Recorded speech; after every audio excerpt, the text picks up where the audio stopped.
Sa Barangay San Roque sa Navotas, kahanga-hanga ang kwento ng isang kagawad na tumakbo sa nagdaang barangay elections. Bagamat walang pondo, walang makinarya, napabilib ni Mang Alex ang mga botante sa kanilang lugar dahil sa kanyang pagiging isang masipag na basurero araw-araw. Isa lamang si Mang Alex sa mga nagwagi sa nagdaang eleksyon na talaga namang may kahanga-hangang kwento. Sino nga ba naman ang hindi magigising kung maririnig mo ito? Basura, Nek! Basura! Hoy, basura dyan! Basura, basura! Pare! Sa lakas ng boses ni Kuya Alex, maglalabas ka talaga ng basura. Pero ibahin niyo si Kuya Alex dahil hindi lang basura ang nahakot niya,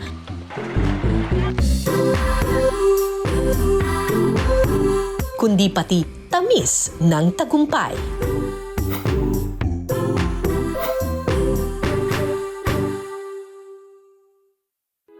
Magandang umaga mga kabrigada. Andito tayo ngayon sa Barangay San Roque. Maagang-maaga pa ngayon, naghahakot ng basura ang mga taga rito at ang kanilang pinaka-leader ay, kung tawagin, Kuya Alex.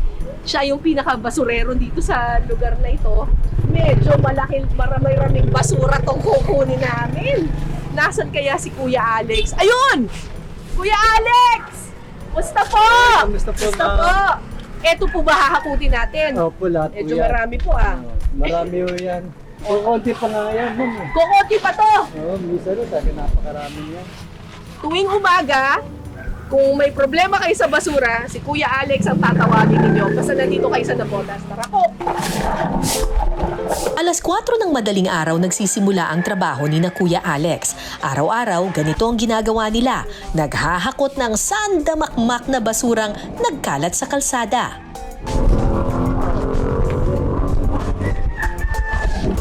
Ano lang, tapon-tapon lang. Hindi na yan isi-segregate. Ganyan po, ganyan lang po kami. Medyo marami pa po kaming hahakutin.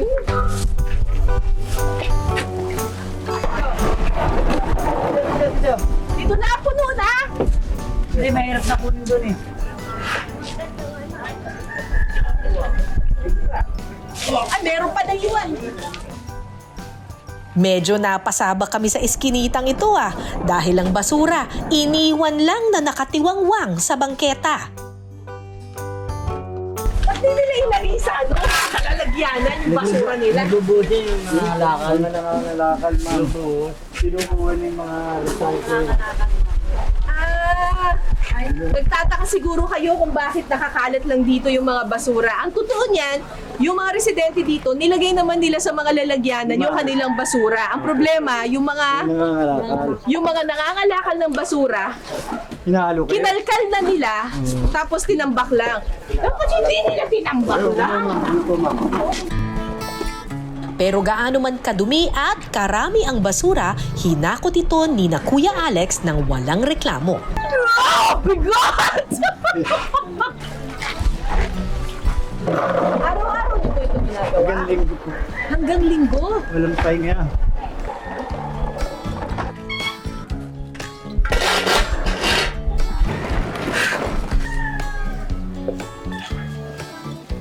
Ay nako, nakita ninyo yung hirap ng trabaho ng mga nagbabasura, no?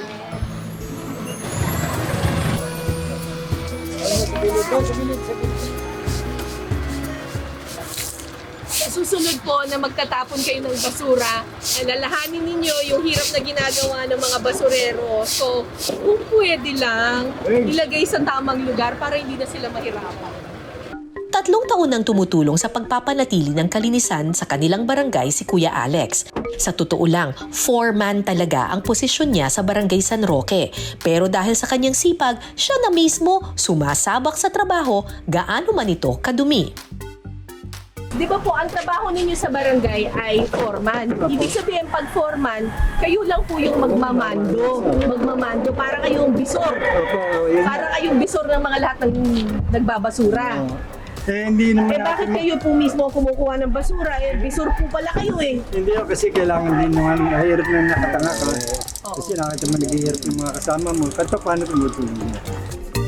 Ano yun?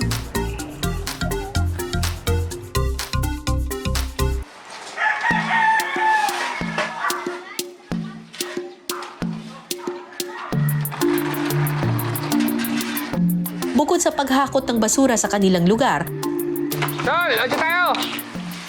nakatoka rin si Kuya Alex sa iba pang trabaho, gaya ng paglilinis ng kanal. Kaya nililinis namin ngayon kasi pagka lumaki yung tubig, hindi makatakbo yung tubig kasi barado. Nilulubog to hanggang dito sa malaki ang Kaya mga tao rito, pagka ganitong mabababang lugar, inaagapan na namin para hindi na nagkalik. Minsan naglulutangan dyan yung basura. At pag-assist sa mga kumukuha ng clearance sa barangay. Yung mga magpapasok kumukuha ng mga indigency, mga medical, mga barangay ID. Ako ang maharap noon at pinagagawa na lang namin sa sekretary namin. Bago siya pumasok sa barangay, halos 20 taon siyang nagtrabaho sa isang patisan. Nagtinda pa kami ng sikdom, almost 5 years. Noong nagkaroon ng pandemic, napunta ako ng barangay.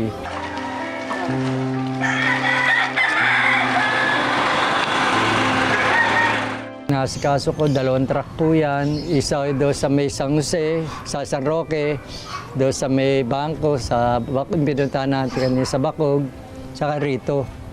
Kailangan, may tatakbo ko na papunta roon. Pag natapos, lilipat naman ako dito sa Kapalaran. Pero sa umaga pa lang, Leonson pa lang, hinahakot na namin yan. Alas 5 pa lang start na kami paghakot sa Leonson. Dahil sa sipag at dedikasyon sa kanyang trabaho, hinikayat si Kuya Alex ng kanyang mga kabarangay na tumakbo bilang kagawad sa kanilang barangay. Napakasipag pong tao, maayos na tumutulong. At siya ang kasi ang tiga ng basura, tiga sa rito, siya ang namamahala sa basura. Pero tutol dito ang kanyang asawa. Sa kabila nito, lakas loob na tinanggap ni Kuya Alex ang hamon. Sinasabi rin tayo, takbo ka. Yung mga mayroon nagsasabi kasi sa akin, kaya lumakas din ang loob ko ng pagtakbo. Sana nga yung mga Jasalyoso, yung kaninang hinakutan namin ng basura, sinasabi rin ng matatanda rin doon sila na tumakbo ko. Tutulungan doon nila ako. Kaya lumakas ang loob ko tumakbo ko. Pero wala akong gastos. Donated lang halos lahat. Yung lahat tayong 5. May gumasa ako 310. Yung binili ng flyer, yun lang. Sa tulong ng kanyang mga kapitbahay na iraos niya ang kampanya ng walang gastos. At nang matapos ang eleksyon noong nakaraang Oktubre, nanalo si Kuya Alex bilang kagawad sa kanilang barangay. Biglang naging nanalo akong biglang kagawad dahil sa basura. Hindi ko naman makakamit to, kundi ako sa basura nagtatrabaho. Yun ang pinakadabi sa akin. Dahil sa pambihirang tagumpay na ito ni Kuya Alex, suporta ang pangako ng kanyang asawa. Siyempre po, proud ako dahil biro nyo, nag-aano siya ng basura, tapos naging kagawad. Sa susunod na linggo, opisyal na manunumpa si Kuya Alex bilang kagawad ng Barangay San Roque. Pero sabi niya, wala pa rin daw magbabago sa kanyang ginagawa. Paano po yun, kagawad na po kayo ngayon, di ba? So, paano po mangyayari yan? Tutuloy ko lang yung trabaho hindi nag-stand. Magbabasura pa rin kayo? Opo, tuloy lang po. Ay, kasi kailangan din po yun. Bakit po? Bakit po magbabasura pa rin? Mas gusto ko yun eh. Masaya ako rin sa trabaho niya. Pag nakikita ko sila, maligaya na ako. Ika nga ni Kagawad Alex, hindi sweldo o titulo ang sukatan ng pagsiserbisyo. Kung nais mong maging isang tunay na pinuno, dapat ikaw mismo ang manguna sa pagtatrabaho. Hindi ko po kahihiyan yan, ma'am. Ito yung may hindi, wala ako sa tuloy-tuloy na trabaho. Kung saan ka nang galing, ituloy mo na lang. Correct. Nagsimula ka at binakal ka ng mga tao dahil sa pagsiservisyo. Opo. Pag nakapunta ka na sa posisyon, dapat di mo kakalimutan yun. Yun po, yun ang kailangan po. At dahil po dyan, ilagay na natin sa program to.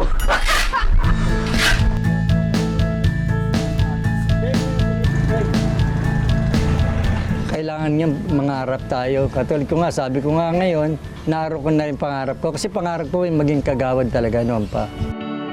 Sabi nila may pera sa basura. Pero hindi ito ang nahakot ni Kagawad Alex, kundi ang tiwala at pagmamahal ng kanyang nasasakupan. Ang ipinamalas niyang sipag at malasakit sa kapwa, mga bagay na kailanman hinding-hindi mababayaran. Ako po si Cara David, kasama sa Iisang Brigada.